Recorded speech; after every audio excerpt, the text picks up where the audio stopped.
Olá pessoal, estou aqui mais uma vez agora para tratar com vocês sobre maioridade civil e emancipação, dois temas muito importantes aqui da parte geral do direito civil. Então, bora lá!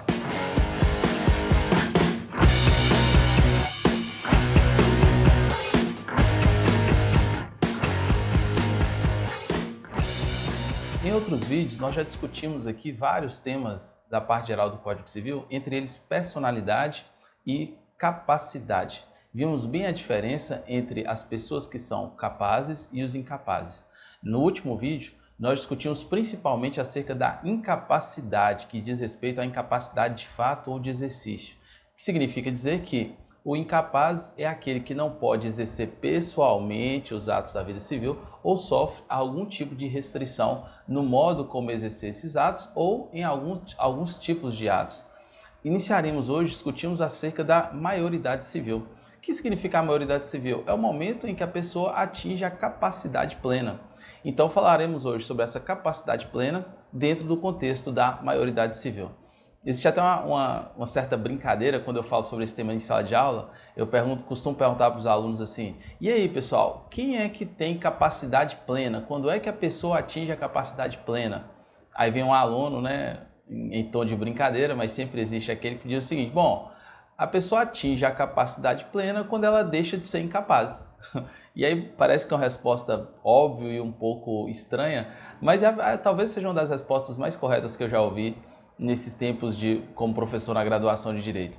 Eu digo isso porque, de fato, quem atinge a maioridade civil, quem atinge o estado de capacidade plena, é justamente porque cessou a sua incapacidade, seja ela relativa, seja ela absoluta. Cessou a sua incapacidade. Cessando a incapacidade, inicia-se o estado de capacidade plena ou também maioridade civil. E nós temos um artigo no Código Civil, e eu vou trazer aqui para vocês, quero compartilhar com vocês. O artigo 5º do Código Civil, ele ilustra bem a resposta desse aluno e mostra que realmente é uma resposta acertada. Olha o que diz o artigo 5º do Código Civil, lendo para vocês. Artigo 5º. A menoridade cessa aos 18 anos completos, quando a pessoa fica habilitada à prática de todos os atos da vida civil.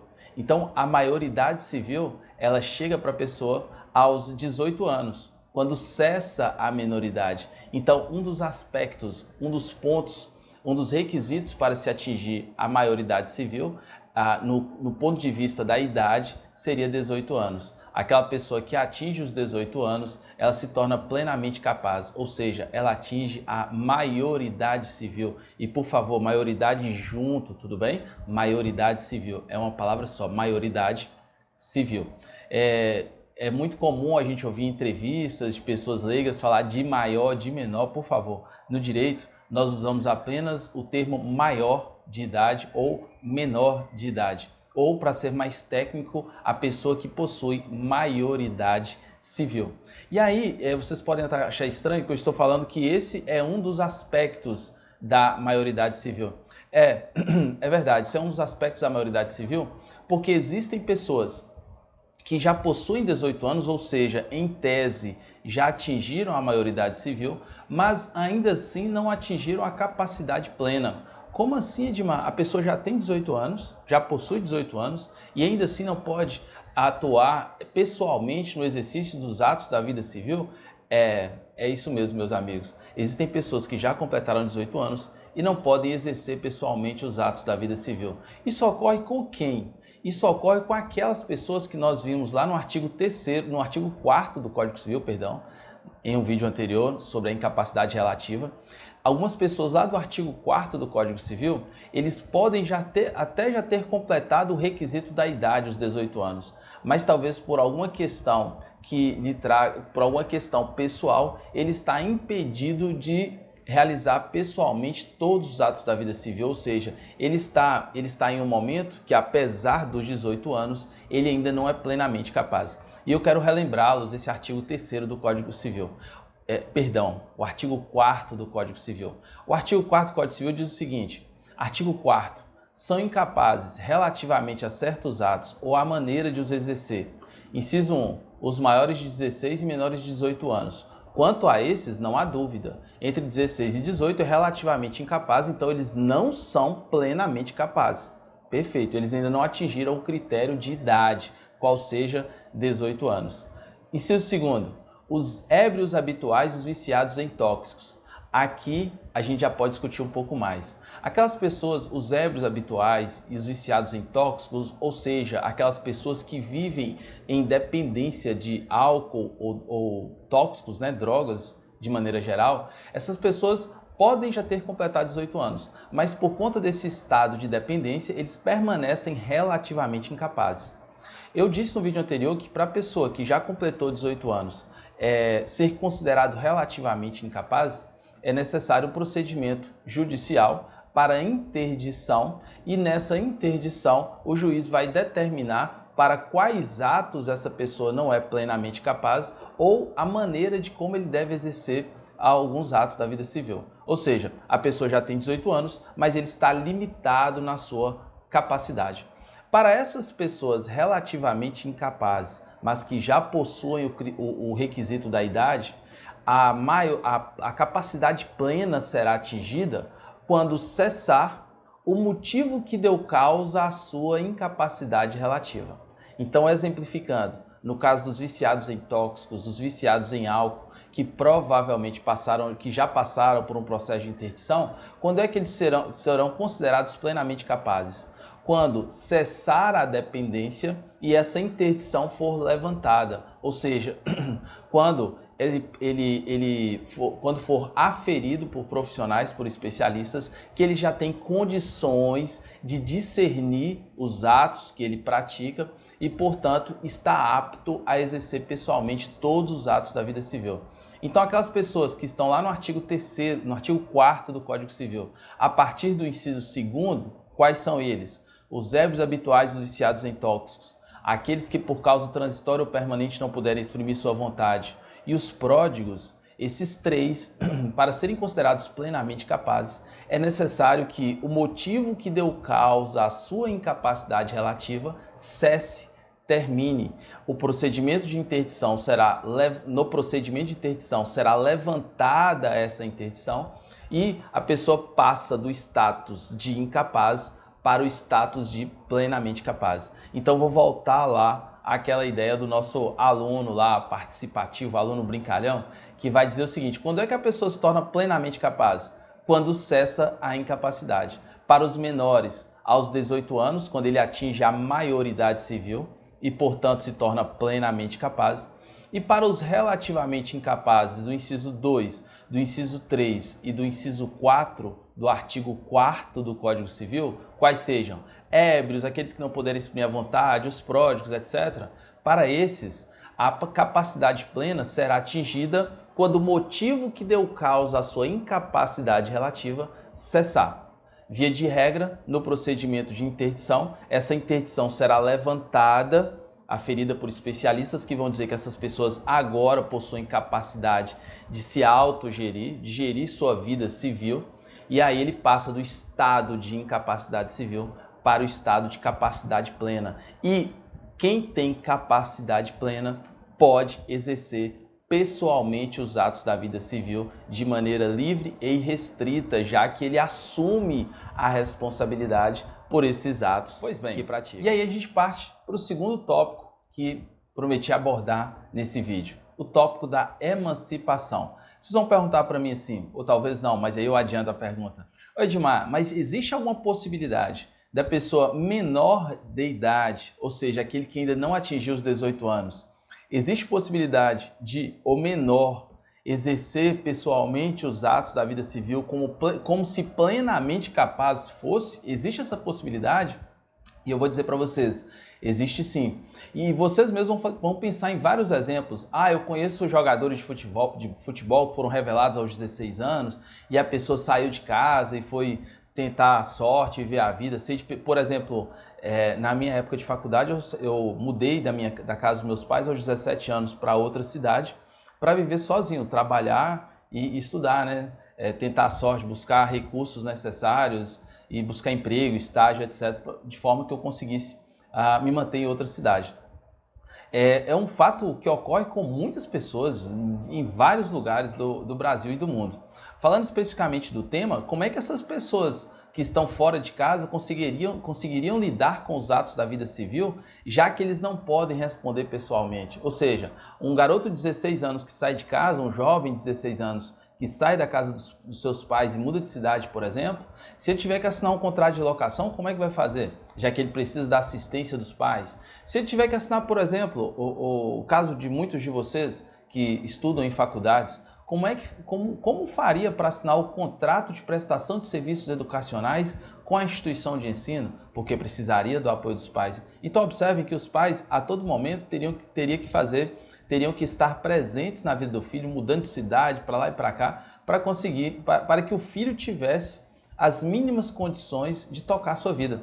Porque a todo momento realizamos atos da vida civil. E para os que são relativamente incapazes, os menores, é necessário a representação ou assistência. É nesse campo que a emancipação trabalha. Eu vou trazer um conceito interessante, que é um conceito do Nelson Rosenwald. Ele, no livro dele, ele traz o seguinte conceito de emancipação. A emancipação representa a aquisição da capacidade civil antes da idade legalmente prevista. Olha que interessante, vou falar de novo. A emancipação representa a aquisição da capacidade civil antes da idade legalmente prevista. Qual a idade legalmente prevista para que a pessoa atinja a capacidade civil plena? 18 anos. Então, o que seria a emancipação? É um instrumento que possibilita a pessoa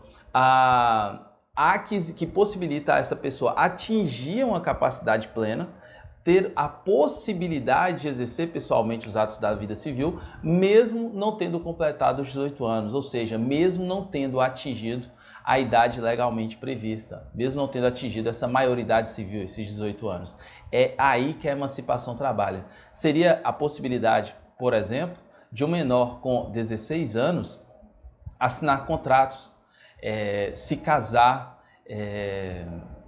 assinar contrato de trabalho, um contrato de locação, os diversos atos da vida civil. Ele poderia exercer pessoalmente, caso emancipado fosse, sem a participação dos pais. Para aprofundar um pouquinho mais sobre o assunto, a doutrina e, na verdade, o próprio Código Civil ele elenca quais são as hipóteses de emancipação.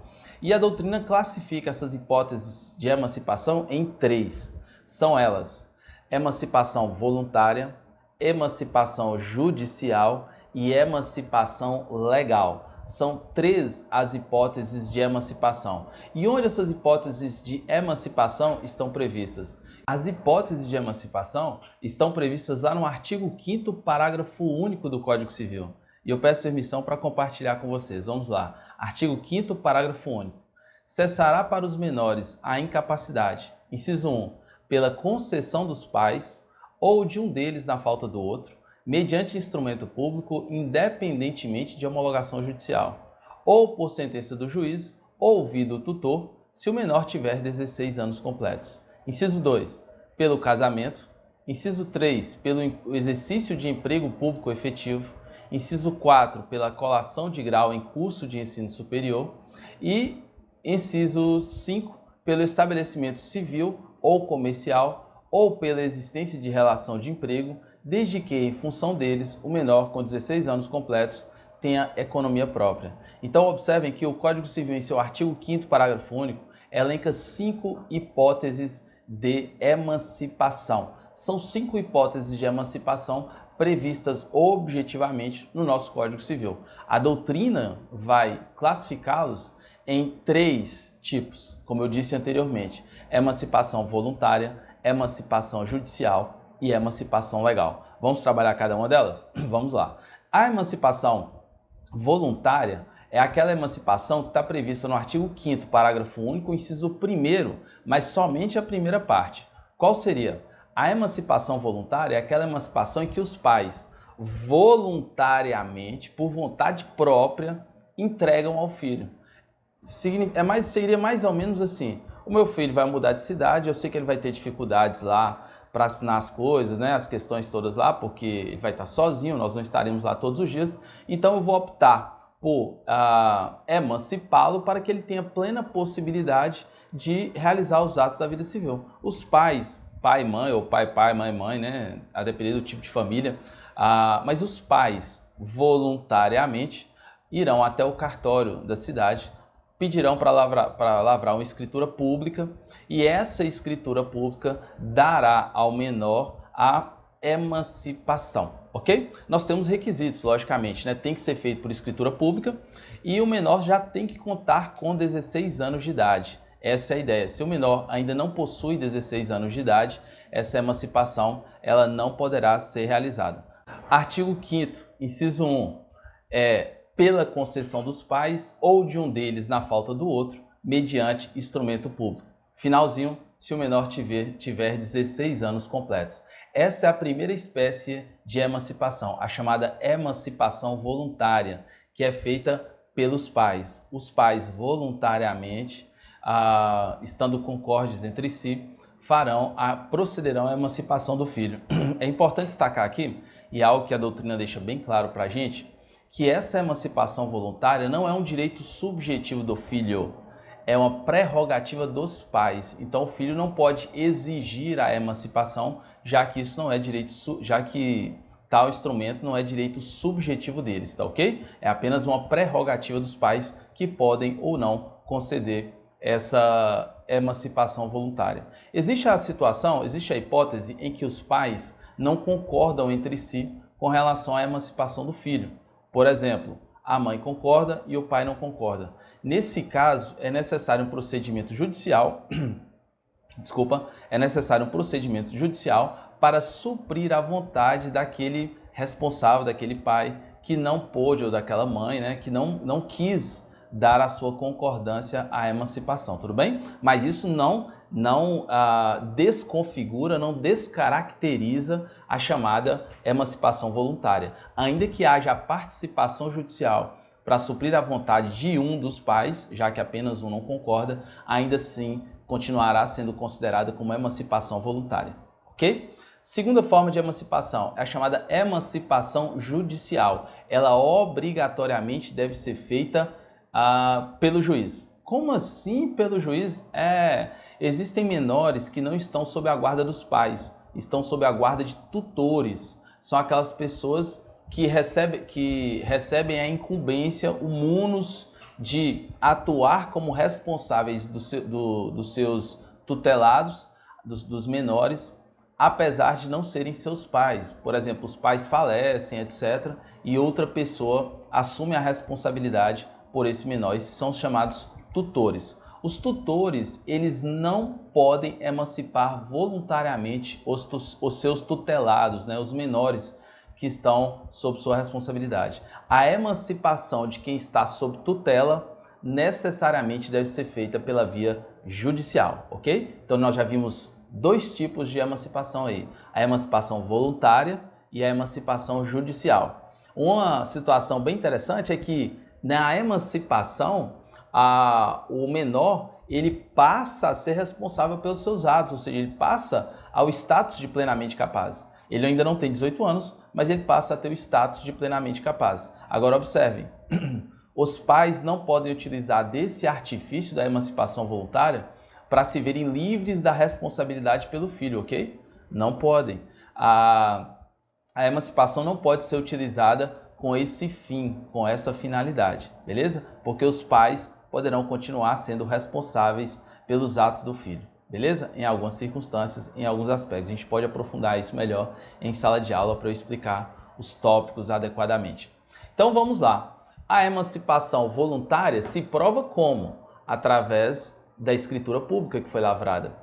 E a emancipação judicial, ela se prova como? Ela se prova através da sentença do juiz. Então nós temos meios de provas adequados, meios de provas formais aqui, documentais, para comprovar tanto a emancipação voluntária quanto a emancipação judicial. Ok, e a emancipação legal? Aqui é uma situação um pouco mais complexa, porque a emancipação legal não depende de sentença judicial e não depende de escritura pública de emancipação. Na verdade, a emancipação legal, ela depende apenas de que a pessoa que pretende a emancipação complete determinados requisitos determinados pela própria lei. As hipóteses de emancipação legal estão previstas no artigo 5º, parágrafo único, inciso 2 e seguintes. Nós vamos começar pelo primeiro. Inciso 2. Emancipa-se pelo casamento. Inciso 2. Então, quem se casa passa ao status de plenamente capaz. Ou seja, quem se casa se torna emancipado e, portanto, ele pode exercer pessoalmente os atos da vida civil. Previsto, então, no artigo 5º, parágrafo único, inciso 2. Então, um menor com 16 anos que se casa, já que menor que tem idade inferior a 16 anos não pode se casar. O menor com idade superior a 16 anos pode se casar. Qual o requisito? É necessário que os pais aqueçam com o ato, ou seja, que os pais concordem, autorizem a realização deste casamento. Onde é que está previsto isso, meus caros? Está previsto no artigo 1517 do Código Civil, e eu peço licença aqui para ler o artigo 1517 para vocês, que diz o seguinte, artigo 1517. O homem e a mulher com 16 anos podem casar, exigindo-se a autorização de ambos os pais ou de seus representantes legais, enquanto não atingida a maioridade civil. Então, observem, o menor que já completou os seus 16 anos, os menores com mais de 16 anos, podem se casar com a autorização dos pais e, a partir do momento que se casam, eles são considerados, do ponto de vista legal, emancipados, ok? Então, como é que eu provaria uma emancipação pelo casamento? A minha certidão de casamento. A certidão de casamento seria o documento hábil a comprovar essa emancipação legal. E aí você pergunta, mas e se a pessoa divorciou? Se a pessoa não quis mais continuar o casamento? O divórcio, ele não faz com que a pessoa volte ao status de incapaz, ok? Uma vez emancipado pelo casamento, esse status de incapacidade relativa, ele não retorna pelo simples divórcio, tudo bem? Próximo item, próxima hipótese de emancipação legal, previsto no artigo 5º, parágrafo único, inciso 3. Também emancipa-se pelo exercício de emprego público efetivo. Ou seja, aquela pessoa que exerce o emprego público, né, o servidor público de maneira geral, ele é considerado emancipado caso ele ingresse no serviço público antes dos 18 anos, né, entre 16 e 18 anos. Agora, aqui existe uma terminologia um pouco complexa, porque o nosso Código Civil optou por utilizar a expressão exercício de emprego público efetivo. E aí eu vou fazer uma observação que eu gostaria que vocês aprofundassem logo depois, a gente pode aprofundar um pouco mais isso em sala de aula, que existe lá no direito administrativo, saindo um pouco do direito civil, indo lá no direito administrativo, existe uma diferença pequena aí, mas uma diferença bem acentuada entre empregado público e servidor público. Também existe uma diferença também bastante acentuada, na verdade, entre empregado público com provimento efetivo e empregado público com provimento em comissão. São situações um pouco distintas, tá? E eu faço aqui essa observação para que vocês aprofundem no estudo, já que não é o objetivo principal desse vídeo, tratar de normas do direito administrativo. Qual a interpretação que a gente faz aqui no direito civil desse inciso 3, pelo exercício de emprego público efetivo? Eu opto aqui, embasado em vários juristas brasileiros, que a interpretação que deve ser dada é a interpretação mais abrangente possível. Se a pessoa ingressou no serviço público, seja através de concurso, seja através de emprego público, cargo público, concurso, nomeação em cargos de livre nomeação e exoneração, né, os chamados cargos comissionados, não importa a forma. Se ele ingressou nos quadros da administração pública, ele deve ser considerado emancipado. Tudo bem? Essa é a emancipação legal. Inciso 4. Pela colação de grau em curso de ensino superior. Quem cola grau, quem termina a faculdade com menos de 18 anos, é considerado também emancipado do ponto de vista legal. E, por último, inciso 5º, pelo estabelecimento civil ou comercial ou pela existência de relação de emprego, desde que, em função deles, o menor com 16 anos completos tenha economia própria. O que esse artigo quer dizer? O menor que já completou 16 anos e possui economia própria, ou seja, ele já tem recursos financeiros para gerir a sua vida do ponto de vista patrimonial e econômico, essa pessoa também é considerado emancipado. E esse inciso 5º aqui, ele faz uma abertura no leque. Na verdade, ele até desconsidera os anteriores, porque no inciso 3 diz: é emancipado quem exerce emprego público efetivo. Ora, quem exerce emprego público efetivo tem economia própria, pode se autossustentar, pode gerir sua vida econômica e patrimonial. Ok? Então, na verdade, esse inciso 5, esse inciso 5º, ele faz uma abertura para possibilitar que todo aquele com mais de 16 anos, ainda que não tenha recebido a emancipação voluntária dos pais, possa ser considerado emancipado para fins cíveis, né, para exercício dos atos, para exercício pessoal dos atos da vida civil, desde que tenha economia própria, possa se autossustentar. E aqui tem um grande problema, né? Porque os anteriores a gente possui documento hábil para comprovar. Os do inciso 5º a gente não tem um documento específico para comprovar. Então seria no caso concreto a pessoa ter condições de demonstrar àquele com quem ele realiza os atos da vida civil que ele ostenta o estado de capacidade plena por conta dessa emancipação. Tudo bem, meus caros? Essa é a classificação da emancipação voluntária, judicial e emancipação legal. A gente conseguiu fazer aqui caminhar bem entre todas elas. E eu só preciso fazer uma observação final com vocês. A emancipação, ela apenas antecipa esse status de capacidade plena para o menor. Agora observem, essa antecipação da capacidade plena, ela vai ter efeitos civis para os atos em que a exigência é capacidade plena, ok? Então, se existem atos na vida do cidadão, na vida do sujeito, na vida da pessoa, em que é exigida a idade de 18 anos, o emancipado não poderia realizá-los. Vou dar um exemplo que é muito comum para vocês. Para obter a carteira de habilitação, para dirigir, né, no trânsito, de maneira geral, dirigir carros, pilotar moto, etc., a exigência é que a pessoa tenha 18 anos completos. O emancipado poderia obter carteira de habilitação tendo 17 anos, por exemplo? A resposta é não. Porque para obter carteira de habilitação não se exige a capacidade plena, exige-se a idade de 18 anos.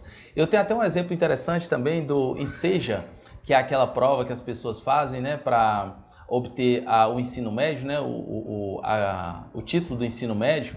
O Enseja, ele é previsto para que as pessoas que tenham mais de 18 anos, os maiores de 18 anos, o realizem para obter o título do ensino médio. O TJ de Minas, o Tribunal de Justiça de Minas Gerais, já tem decisões consolidadas com relação a isso, dizendo o seguinte: olha, o emancipado ele não pode fazer a prova do Enseja. Por quê? Porque o emancipado não tem 18 anos. Para fazer a prova do Enseja, exige-se 18 anos, ok? O emancipado, caso cometa um crime, ele é considerado penalmente imputável? Não, porque o penalmente imputável é aquele com mais de 18 anos.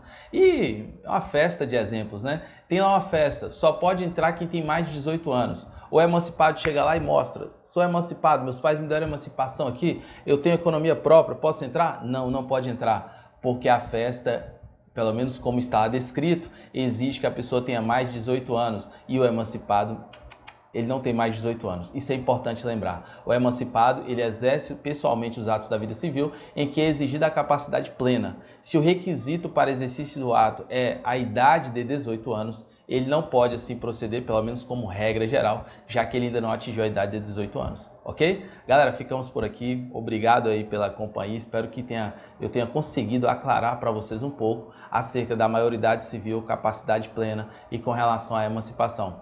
Beijo para vocês, beijo no coração, até o próximo encontro. Valeu, tchau, tchau.